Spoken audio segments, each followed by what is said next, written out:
లూకా సువార్త 9వ అధ్యాయము 23వ వచనాన్ని చదవండి. ఆమెకు చిన్న బైబిల్ అక్కడ ఉంటాయి కదా, చదవండి. మరియు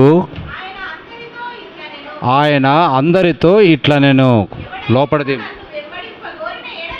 ఎవడైనను నన్ను వెంబడింప గోరిన ఎడల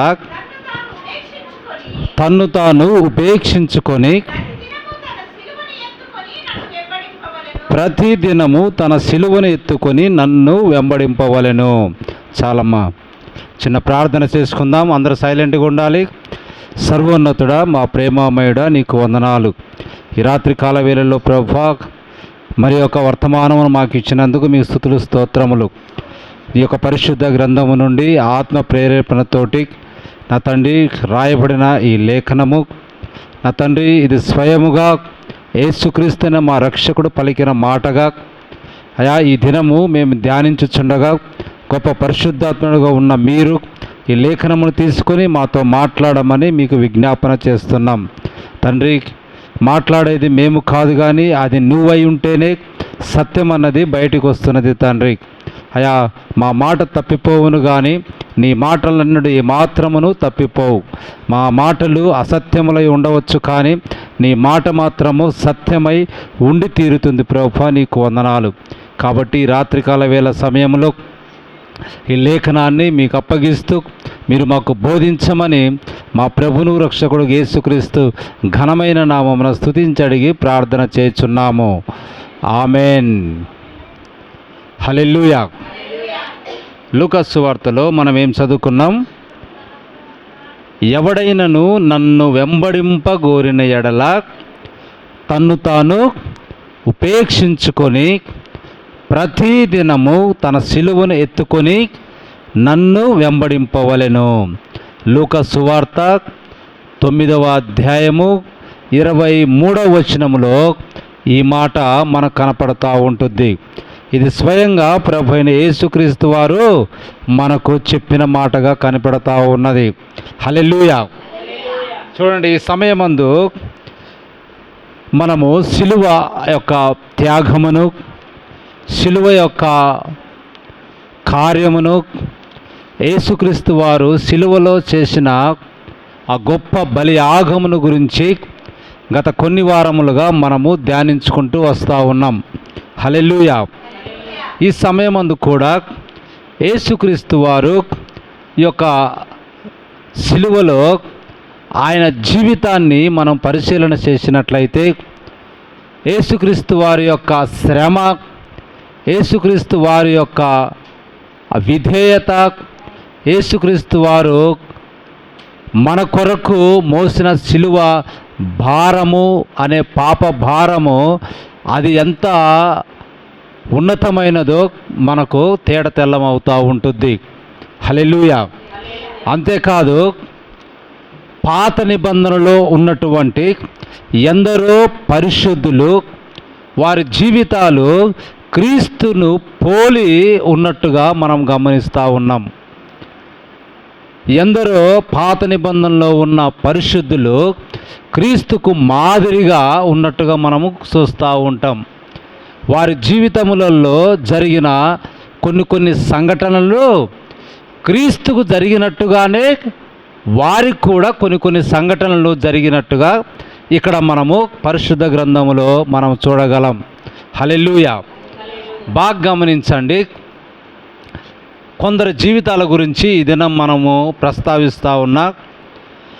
మోషే, ఎవరు? మోషే. ఆయన నాయకత్వంలో ఇశ్రాయేలీలు వాగ్దాన దేశమునకు వస్తూ ఉన్నప్పుడు తమ శత్రువులైనటువంటి దేశము ఎదురుపడగా వారిరువురికి గొప్ప యుద్ధము జరుగుతూ ఉన్నది. ఎవరెవరికి? మోషే ఇశ్రాయేల్ ప్రజలు నాయకత్వం కింద వస్తూ ఉన్నప్పుడు వారికి శత్రువైన దేశము ఎదురొచ్చి మా దేశము నుండి నువ్వు దాటిపోవటానికి వీలు లేదు అన్నట్లుగా యుద్ధము ప్రకటించి యుద్ధము జరుగుతూ ఉన్నది. అలా యుద్ధము జరుగుతున్నప్పుడు జాగ్రత్త వినాలి, ఇక్కడ దృష్టి పెట్టాలి. అలా యుద్ధం జరుగుతున్నప్పుడు ఏ కాడికి ఇశ్రాయేలీయులు గెలిచి తీరవలసిందే. ఆమెన్, హల్లెలూయా. పిల్లలతో చూడకండి. ఏమాత్రము ఇశ్రాయేలీయులు గెలిచి తీరవలసిందే. ఆ తేమ బయట పంపించే అవసరం అవుతుంది పిల్లలను. కాబట్టి మోషే ఆ యొక్క కొండ మీద కూర్చొని ఆ యుద్ధాన్ని పరిశీలన చేస్తూ ఉన్నాడు. అక్కడ మోషే తన యొక్క చేతులను పైకెత్తినప్పుడు ఇశ్రాయేలీయులు గెలుస్తూ ఉన్నారు. మోషే తన చేతులను కిందికి తీసుకుంటున్నప్పుడు ఇశ్రాయేలీయులు ఓడిపోతూ ఉన్నారు. కాబట్టి ఇటుపక్క అటుపక్క రెండు చేతులకు యెహోషువ, కాలేబు అనే ఇద్దరు వ్యక్తులు తోడుగా ఉండి ఆ యొక్క చేతులను వారి యొక్క భుజముల మీద వేసుకొని ఎత్తి పట్టుకొని ఉండటం వలన ఇశ్రాయేలీయులకు ఏమొచ్చింది? విజయం అన్నది వచ్చింది. ఆమేన్, హల్లెలూయా. దేవుని మహిమ కలుగును గాక. ఇది ఏం చూపిస్తుందంటే మన క్రైస్తవ విశ్వాసానికి యుద్ధములో నీకు విజయము కావాలి అంటే, ఈ ఆత్మీయ పోరాటంలో నీకు విజయము కావాలి అంటే, నీకున్న సమస్యల నుండి, నీకున్నటువంటి బంధకాల నుండి, నీకున్నటువంటి పాపము నుండి నీవు దానిని గెలిచి విజయవంతుడిగా నువ్వు ఉండాలి అంటే నువ్వేం చేయాలి? నీ రెండు చేతులను ఆకాశం వైపు ఎత్తాలి. ఆమేన్, హల్లెలూయా. ఏమెత్తాలి? చెప్పాలి, ఏమెత్తాలి? నీ రెండు చేతులను ఆకాశం వైపు ఎత్తాలి. నీ ప్రార్థనలో నీ రెండు చేతులు పైకెత్తి, ప్రభువా నీ నామానికి నేను లొంగిపోతున్నా, నీ నామాన్ని బట్టి నా తల దించి నా చేతులను నీకు చూపిస్తా ఉన్నా, నా వల్ల ఏమీయో కాదు, నాయన ఒట్టి చేతులే అని నువ్వు ఎప్పుడైతే నిన్ను నువ్వు తగ్గించుకొని ప్రభు నామాన్ని మహింపరుస్తావో నీకేమొస్తుంది? విజయం అన్నది వస్తూ ఉన్నది. హల్లెలూయా. దేవుని మహిమ కలుగును గాక. ఇప్పుడు చూడండి, అలా నువ్వు ప్రార్థన చేస్తుంటావు, నీ చేతులు నొప్పి వచ్చి కిందికి పడిపోతుంటాయి, పర్వాలేదు. కాబట్టి నువ్వేం చేయాలి? నీకున్న సమస్యను బట్టి, నీకున్నటువంటి బాధను బట్టి నువ్వు విజయం పొందుకోవాలంటే నీకు సపోర్టుగా ఇంకా కొంతమందిని, ఇంటి వారినో లేకపోతే ఎవరినొకరినో నువ్వు ప్రార్థనకు ఏకీభవించేటట్టుగా వారు చేతులు పైకి లేపి మీ పక్షముగా ప్రార్థన చేసే విధంగా ఉండాలి. ఆమేన్, హల్లెలూయా. ఇక్కడ వినాలి. కాబట్టి సహజంగా చాలా సంఘములలో ఉన్నటువంటి ప్రజలు, ఇక్కడ నాకెళ్ళి చూడాలి, చాలా సంఘంలో ఉన్నటువంటి ప్రజలు ఏం చేస్తారు? వారికి ఏదైనా కష్టం వచ్చిందనుకో, వాళ్ళు వెంటనే ప్రార్థన చేస్తారు. ఇంట్లో కూర్చొని లేకపోతే వారు ఎక్కడున్నా దేవునికి ప్రార్థన చేస్తారు. అదే సమయంలో పాస్టర్ గారికి కూడా ఫోన్ చేసి లేకపోతే సమాచారాన్ని తెలిపి, అయ్యా నాకు ఈ కష్టం వచ్చింది, నా గురించి మీరు ప్రార్థన చెయ్యండి. ఆమేన్, హల్లెలూయా.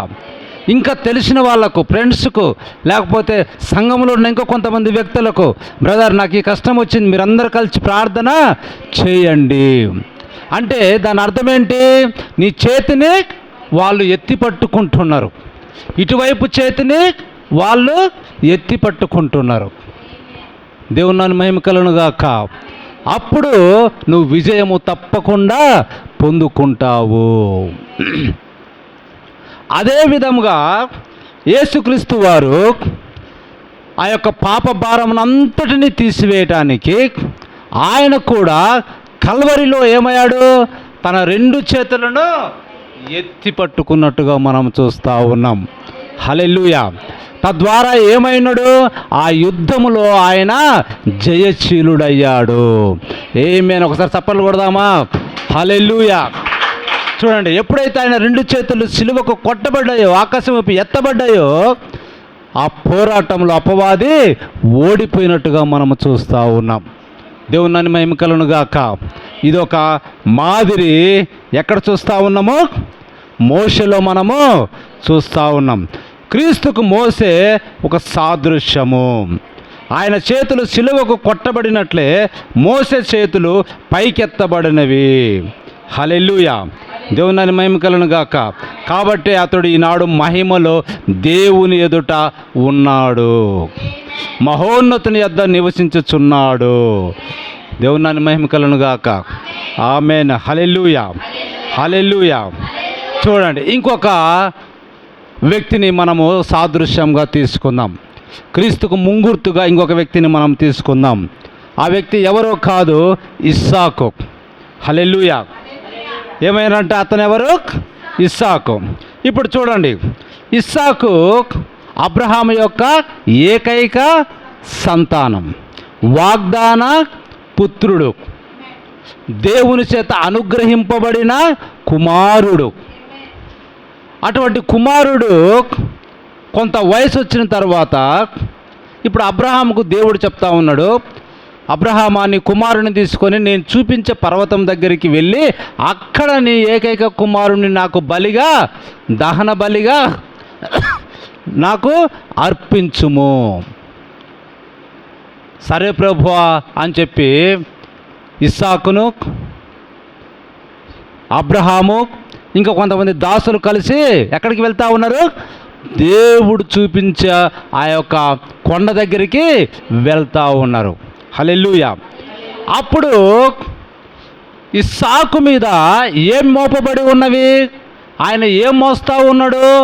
కట్టెలను మోస్తూ ఉన్నాడు. ఆమేన్. హల్లెలూయా. దేవుని మహిమ కలుగును గాక. ఆయన యొక్క తల మీద, లేకపోతే వీపు మీద, ఇస్సాకు యొక్క తల మీద, వీపు మీద కట్టెలు మోస్తూ ఉన్నాడు. అప్పుడు అడుగుతూ ఉండు, తండ్రి మన దగ్గర నిప్పు ఉంది, కట్టెలు ఉన్నాయి బలి అర్పించడానికి, మరి గొర్రెపిల్ల ఏది? ఆయనే ఆ గొర్రెపిల్ల. ఇస్సాకే ఆ గొర్రెపిల్ల అయినాడు. హల్లెలూయా. ఇప్పుడు చూడండి, అతడు కట్టెలు తీసుకొని ఇస్సాకు వీపు మీద ఉంచెను. అనేక సంవత్సరాల తర్వాత దేవుని కుమారుడైన యేసుక్రీస్తు సిలువపై ఉంచబడెను. యేసుక్రీస్తు మీద కూడా ఏమున్నది? కట్టెనే ఉన్నది. సిలువ అంటే ఏంటిది? కర్రతో చేయబడిన కట్టె. క్రాస్గా ఒకటి అడ్డం ఒకటి నిడివిగా ఉన్నటువంటి కర్ర. అది ఆయన ఈపు మీద మోపబడి ఆయన ఎక్కడికి వెళ్తా ఉన్నాడు? దేవుడు చూపించిన కొండ మీదకి వెళ్తూ ఉన్నాడు. అక్కడ ఇస్సాకు కూడా దేవుడు చూపించిన కొండ దగ్గరికి వెళ్తూ ఉన్నాడు. చూడండి, అదొక సాదృశ్యముగా వారి జీవితములలో క్రీస్తు ముంగుర్తులుగా వారు చూపిస్తూ ఉన్నారు. హల్లెలూయా. దేవుని మహిమ కలుగును గాక. కాబట్టి మనం చదువుకున్నట్టుగా ఎవడైనా క్రీస్తుని వెంబడించాలంటే తన్ను తాను తగ్గించుకొని, లేకపోతే ఉపేక్షించుకొని, తన సిలువను ఎత్తుకొని ఆయనను వెంబడించాలి. సిలువ అంటే అర్థము మరణము. సిలువ అంటే అర్థం ఏంటి? మరణం. అంటే నీకు మరణం వచ్చిన క్రీస్తు మార్గం నుంచి పక్కకు పోవటానికి నీకు వీలు లేదు. దేవుని మహిమ కలుగును గాక. కాబట్టి బలి అర్పణ కొరకు ఇస్సాకు కట్టెలను కొండపైకి తీసుకొని పోయాను. అది ముందస్తు ఛాయగా ఉన్నది. హల్లెలూయా.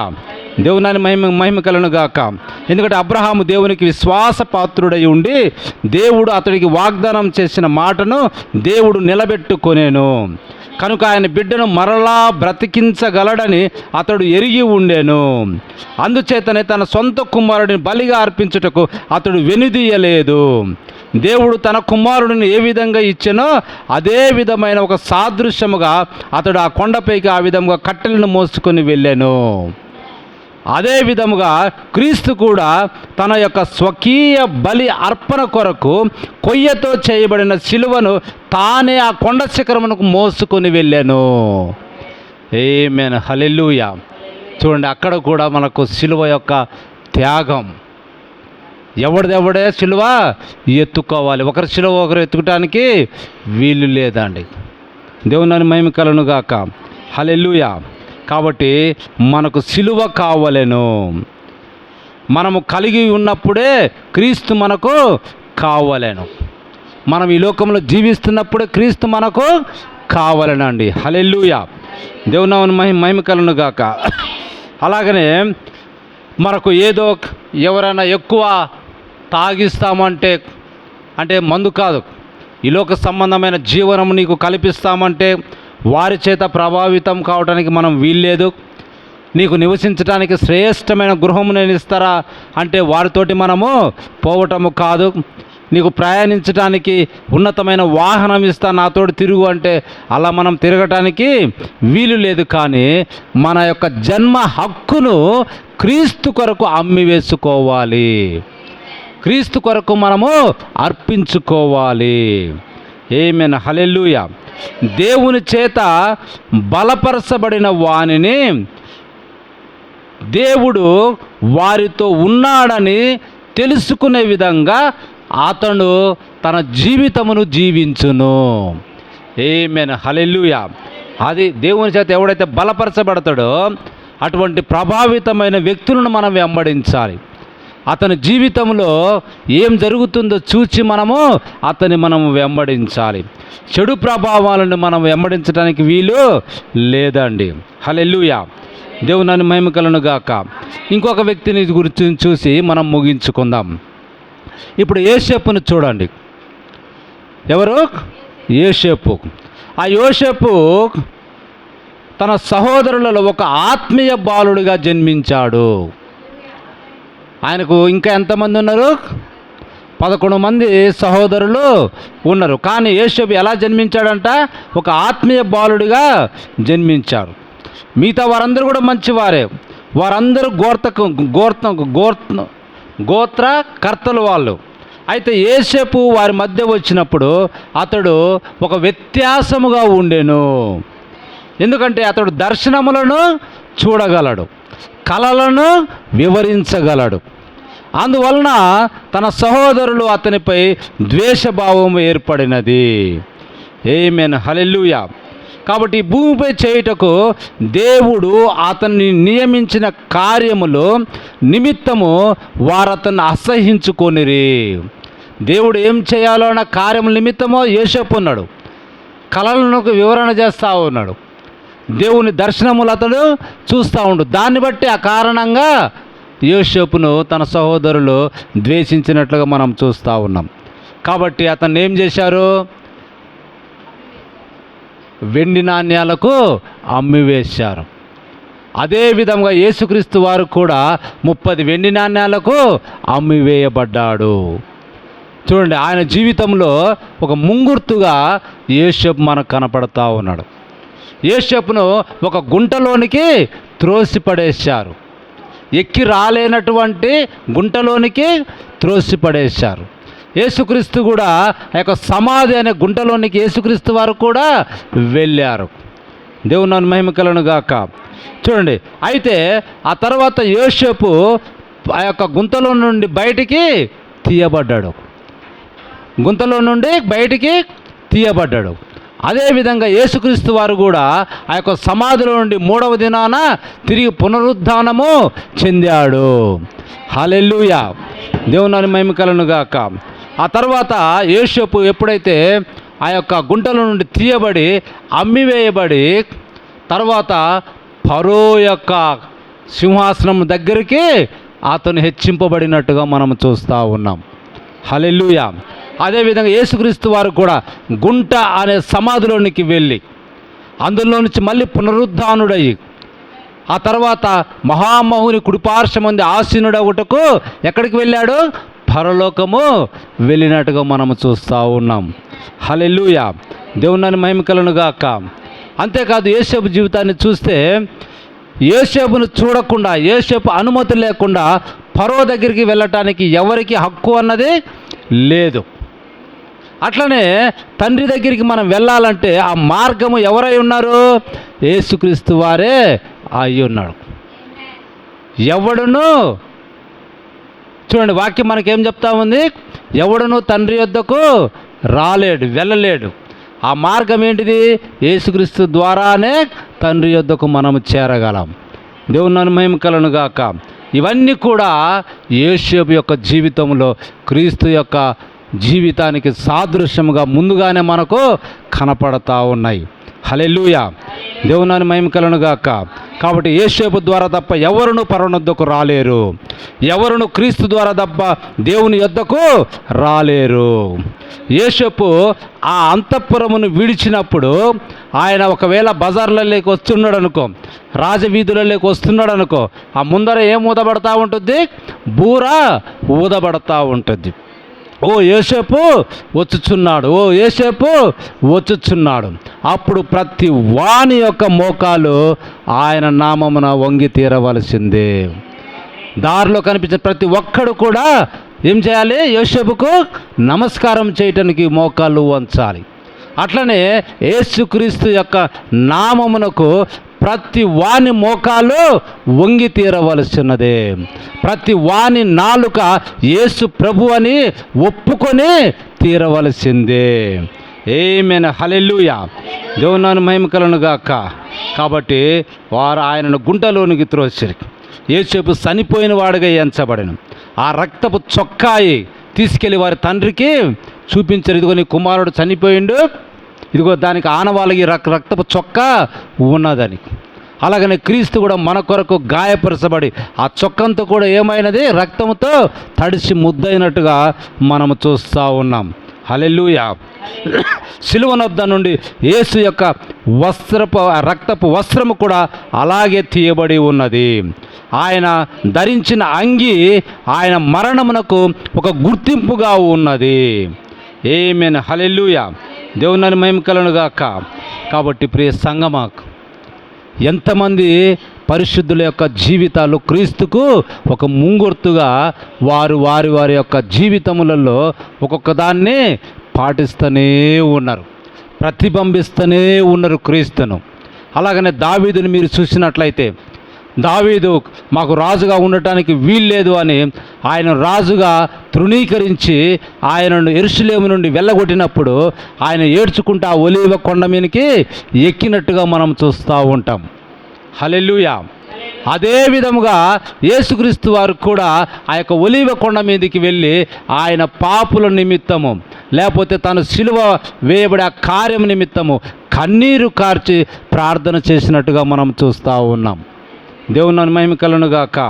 కాబట్టి నా జీవితంలో కూడా క్రీస్తు ప్రతిబింబముగా మనము జీవించాలి. క్రీస్తు మనలో నుండి వెలుగుగా ఆయన కనపడాలి. ఆమేన్, హల్లెలూయా. కాబట్టి మనము ఈ లోకమునకు వచ్చినప్పుడు చూడండి, ఈ లోకమునకు వచ్చినప్పుడు ఆయన కార్యములనే మనము చెయ్యాలి. ఆయన చూడండి, యేసుక్రీస్తు వారు ఈ లోకమునకు వచ్చినప్పుడు అందరూ కూడా అవిశ్వాసంతో జనులు ఉండిరి. ఆయనను ఆయన తన కార్యములను మానుకొనలేదు. బాగా గమనించండి, ఆయన నేరుగా వెళ్ళి బోధించుచు వ్యాధులను స్వస్థపరుస్తూ ఉన్నాడు. ఎందరో విమర్శకులు ఆయన దూషిస్తూ ఉన్నారు, ఈనాడును దూషిస్తూ ఉన్నారు. అయినను దేవుని యొక్క వాక్యం ఏమవుతా ఉన్నది? బోధించబడుతూనే ఉన్నది.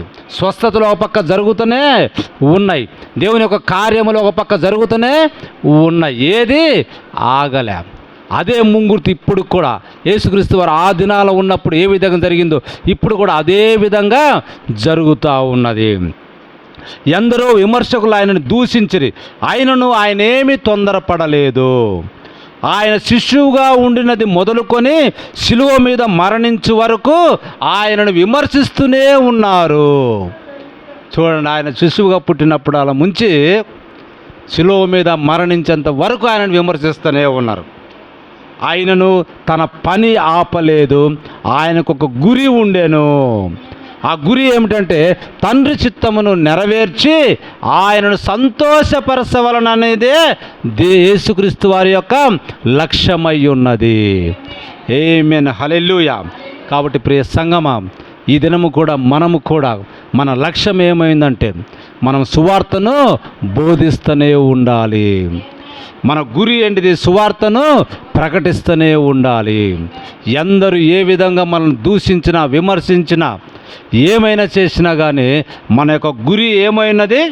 దేవుణ్ణి సంతోషపరచవలనన్నదే మన గురిగా ఉండాలి. అప్పుడే మనము జయమును పొందుకోగలము. ఆమేన్, హల్లెలూయా. అప్పుడే ఒక మోషేలాగా, ఒక యోసేపులాగా, ఒక దావీదులాగా, ఇంకెవరి గురించి చెప్పుకున్నాము? ఒక ఇస్సాకులాగా మన జీవితంలో క్రీస్తు ప్రతిబింబింపగలడు. క్రీస్తు మనలో నుంచి మనము చూపగలము క్రీస్తు యొక్క ప్రేమను అని ఈ దినము పాఠం మనకు తెలియజేస్తూ ఉన్నది. దేవుడు తన పరిశుద్ధ వాక్యమును దీవించునుగాక. దేవుడు మనలందరినీ దీవించునుగాక. తలలు ఉంచినట్లయితే మనం ప్రార్థన చేసుకుందాం.